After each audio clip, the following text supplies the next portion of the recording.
মোথাবাড়িতে অশান্তির তদন্ত শুরু।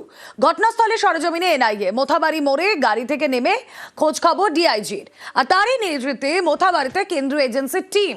বিভিন্ন দলে তারা ভাগ হয়ে পরিস্থিতির খোঁজ নেন। মোথাবাড়ি মোড়ে থেকে এনআইএ টিম যায় কালিয়াচক থানায়, আর সেখানে তথ্য সংগ্রহ করেন। কথা বলবো, সান্নিক প্রতিনিধি রয়েছেন সঙ্গে। সান্নিক, এখনো পর্যন্ত তারা কোথায় কোথায় গেলেন, কি কি করলেন, কি কি তথ্য সংগ্রহ তারা এখনো করতে পারলেন?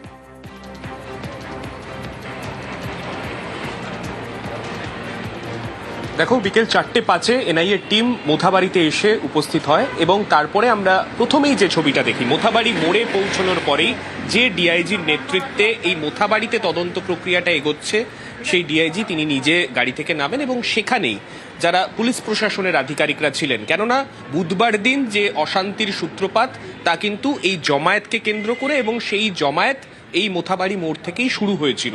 তাই মোথাবাড়ি মোড়ে সংলগ্ন অঞ্চলে তারা পুলিশ প্রশাসনের আধিকারিকদের সঙ্গে কথা বলেন এবং তারপরে বিডিও অফিস, যেখানে জুডিশিয়াল অফিসার 7 জন তারা আটকে পড়েছিলেন, সেই বিডিও অফিসে তারা পৌঁছন। সেখানে যিনি ডিআইজি, যার নেতৃত্বেই গোটা তদন্তটা এখানে এগোচ্ছে, তিনি ভেতরে প্রবেশ করে বসেন এবং সেখান থেকেই প্রায় 43 জনের যে টিম, সেই টিমকে ছোট ছোট টিমে ভাগ করে বিভিন্ন জায়গায় তিনি পাঠাতে শুরু করেন।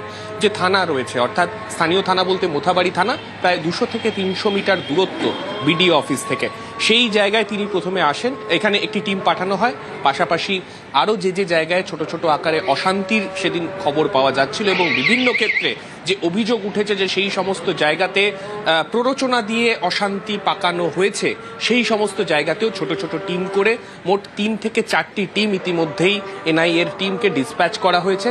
তারা ঘটনাস্থলগুলোয় যাচ্ছেন এবং সঙ্গে স্থানীয় পুলিশ প্রশাসনের সঙ্গে সমন্বয় রেখে তারা কিন্তু তাদের তদন্ত প্রক্রিয়া তারা এগিয়ে নিয়ে যাচ্ছেন।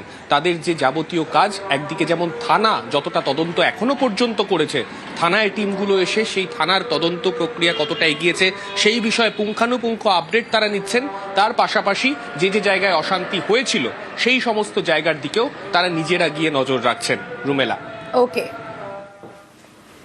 মোথাবাড়ি অশান্তি এবং তদন্তে এনআইএ, ইতিমধ্যে মোথাবাড়ির অশান্তির তদন্তে এনআইএ যেই জায়গাগুলো তারা পরিদর্শন করছে, নাঙ্গলিটোলায় তদন্তে এনআইএ তারা পৌঁছে যান। সরেজমিনে ডিআইজির নেতৃত্বে এনআইএ টিম, বিচারকদের গাড়ি যেখানে ঘেরাও করা হয় সেখানে সরেজমিনে পৌঁছে যায় এনআইএ।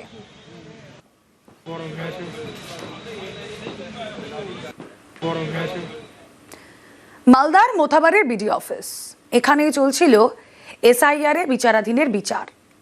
বিডিও অফিসে কাজ করছিলেন 7 জন বিচারক। সেই ছবি দেখছেন, সেখানকার ভেতরের ছবি।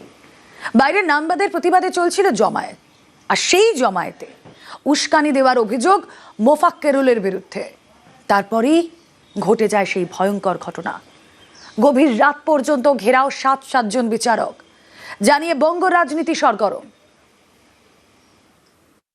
সুপ্রিম কোর্টের নির্দেশে আমরা দেখেছি বিভিন্ন জায়গায় জুডিশিয়াল অফিসাররা অ্যাডজুডিকেশন পর্ব মেটানোর জন্য তাদের কাজ চালাচ্ছিলেন। তার মধ্যেই এই অফিসেই বুধবার দিন চলে সেই সমস্যা। এই অফিসের ভেতরেই জুডিশিয়াল অফিসাররা তারা তাদের কাজ করছিলেন এবং সেই সময় বাইরে যখন আন্দোলন চলছে তারপরেই ঘেরাও করা হয় এই বিডিও অফিস। ভেতরে 7 জন বিচারক তারা তাদের কাজ করছিলেন এবং সেই কাজ চলার সময় তারা ভেতরেই আটকা পড়েন। দীর্ঘ সময় তারা ভেতরে আটকে ছিলেন এবং যে নথি তারা সেই সময় নিয়ে কাজ করছিলেন, সেই নথি, বিভিন্ন নথি যেগুলো এই বিডিও অফিসে প্রয়োজনীয় নথি, তা বাইরে আজকেও যেমন টাঙানো রয়েছে সেই রকম সেদিনও টাঙানো ছিল। যারা আন্দোলনকারীরা ছিলেন তারা একেবারে প্রথম থেকেই সেদিন নিশ্চিত হয়ে এসেছিলেন যে সেদিন কোনো রকমভাবেই যারা এখানকার যারা বিচারকরা রয়েছেন তাদেরকে বেরোতে দেবেন না। কিন্তু কি কারণে, কোন প্রভোকেশনের মুখে পড়ে আন্দোলনকারীরা সেদিন এই মূর্তি দেখালেন, প্রশ্ন উঠছে। এখান থেকে যদি হিসেব করা হয় থানার দূরত্ব খুব বেশি হলে 200 মিটার হবে। তা সত্ত্বেও পুলিশ আসতে বা পুলিশের পর্যাপ্ত পদক্ষেপ নিতে এতক্ষণ সময় কেন লাগলো? কিংবা সেদিন যখন গোটা ঘটনা ঘটেছে সেক্ষেত্রে সেন্ট্রাল ফোর্সের আধিকারিকদের দিয়ে এখান থেকে যারা বিচারকরা যারা আটকে পড়েছিলেন তাদের বের করতে এতটা সময় কেন লাগলো? এনআইএ আধিকারিকরা দায়িত্ব গ্রহণ করার পরে তাদের প্রথম প্রশ্নের উত্তর তারা যেটা খোঁজার চেষ্টা করবেন, এই গোটা প্রভোকেশনের পেছনে কোনো বৃহত্তর ষড়যন্ত্র রয়েছে কিনা। ক্যামেরায় খোকন দাসের সঙ্গে সান্নিক ঘোষ, নিউজ 18 বাংলা, মোথাবাড়ি, মালদা। বিচারকদের উদ্ধারে দেরির কথা স্বীকার এডিজি উত্তরবঙ্গের, যদিও গাফিলতির অভিযোগ অস্বীকার। বিচারকদের নিরাপত্তায় প্রশাসনের ভূমিকায় গতকালই ক্ষোভ প্রকাশ করে সুপ্রিম কোর্ট। সেটা নিয়ে আমি এনকোয়ারি করছি। We will submit a report. আমাদের সাফিসিয়েন্ট অ্যারেঞ্জমেন্ট ছিল। There was error in the judgement. We will accept that there was a delay, but এটা নেই আমাদের কারো কোনো নেগলিজেন্সের জন্য এটা হয়েছে। I send a report because it is matters before the Supreme Court. I will not talk much about it.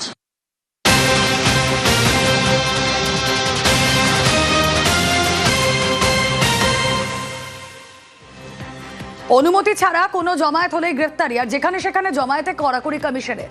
মোথাবাড়িতে তুলকালাম, CEO দপ্তরে বিক্ষোভের জের, রাজ্য পুলিশকে করার নির্দেশ নির্বাচন কমিশনের। যে কোনো জমায়েতে নিতেই হবে কমিশনের অনুমতি।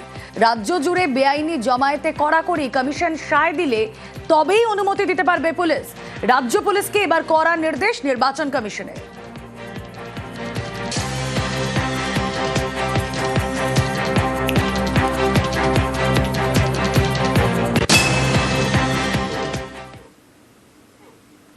নামবাদের প্রতিবাদ, বুধবার মালদায় তুলকালাম। সুপ্রিম কোর্টের নির্দেশে এনআইএ কে তদন্তভার দিয়েছে কমিশন, আর সেই মতো কাজ শুরু করে দিয়েছে এনআইএ।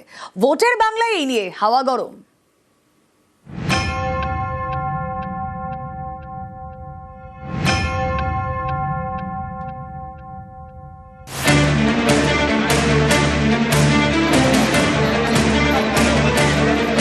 বুধবার মালদায় অশান্তি। সুপ্রিম কোর্টের নির্দেশে এনআইএ কে তদন্তভার দিয়েছে কমিশন।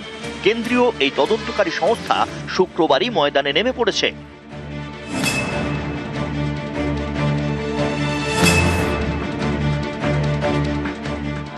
মালদার মোথাবাড়ি বিধানসভা এলাকা, এখানকার কালিয়াচক 2 নম্বর ব্লক অফিসে বুধবার তুলকালাম হয়।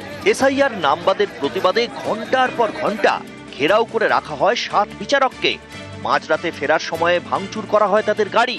দীর্ঘক্ষণ জাতীয় সড়ক অবরুদ্ধ করে রাখা হয়। এই ঘটনায় কড়া সুপ্রিম কোর্ট বৃহস্পতিবার নির্দেশ দেয়।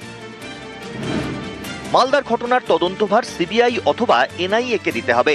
কেন্দ্রীয় সংস্থা তদন্ত করে সরাসরি সুপ্রিম কোর্টে রিপোর্ট জমা দেবে। এরপরেই এনআইএ এর হাতে তদন্তভার তুলে দেয় নির্বাচন কমিশন। সেই এনআইএ এর 6 অফিসারের টিম শুক্রবারই পৌঁছে গিয়েছে মালদায়। তদন্তের নেতৃত্বে এনআইএ এর আইজি সোনিয়া সিং, তিনিও চলে এসেছেন কলকাতায়।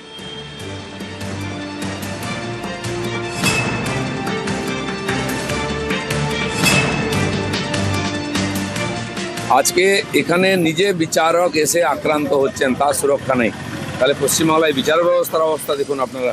তো আজকে বুঝতে পারছেন সুপ্রিম কোর্টও, নির্বাচন কমিশনও এখানে হাইকোর্টেতে জজকে হিয়ারিং করতে দেয় না, তার এজলাসে ঢুকে শাউটিং করা হয়, ঘেরাও করা হয় জজকে। তো কি অবস্থা এখানে বাংলার লোকেরা আছে, আর কি করে শান্তিপূর্ণ নির্বাচন হবে? সমস্ত প্রি প্ল্যান্ড। শুধু তাই নয়, তদন্ত হোক, তাহলে পেছনে কে আছে সব জানা যাবে। এনআইএ তদন্ত করছে, তদন্ত করুক, যারা যারা ছিল ছবি আছে তারা বলবে। কিন্তু তার সঙ্গে হচ্ছে প্রথম দিন থেকে ইলেকশন কমিশন যেভাবে এই পশ্চিমবঙ্গকে উত্তপ্ত করে তুলেছে, জনরোষের জায়গা করেছে, এবং পরবর্তী ক্ষেত্রে বিজেপি যেভাবে আইএসএফ, হুমায়ুন কবিরের দল ইত্যাদিকে নিয়ে একটা সমাজে বিভাজন করেছে, যার পরিণতি হচ্ছে মোথাবাড়ির ঘটনা।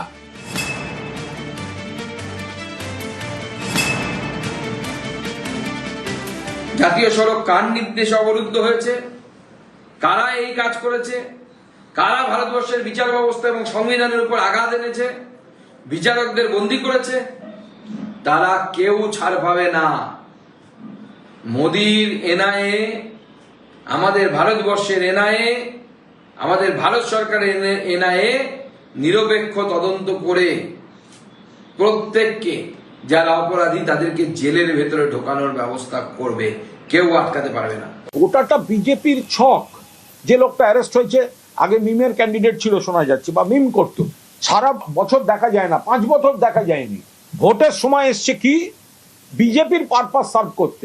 যারা উদ্বিগ্ন তাদের আবেগকে উস্কে দিয়ে গন্ডগোলটা করিয়ে দাও। কেন না বিজেপি চাইছে গন্ডগোলটা হোক, বাদ দিয়েছে বিজেপি, সেই ক্ষোভকে উস্কে দিচ্ছে বিজেপি, সেই ক্ষোভ উস্কে গন্ডগোল চাইছে বিজেপি। কেন না ওদের একটা দৃশ্যপট দরকার, সিন দরকার, যেখান দিয়ে ওরা সেন্ট্রাল ক্ষমতাগুলোকে আরো বেশি করে মিসইউজ করে গোলমালের কাজে ব্যবহার করবে।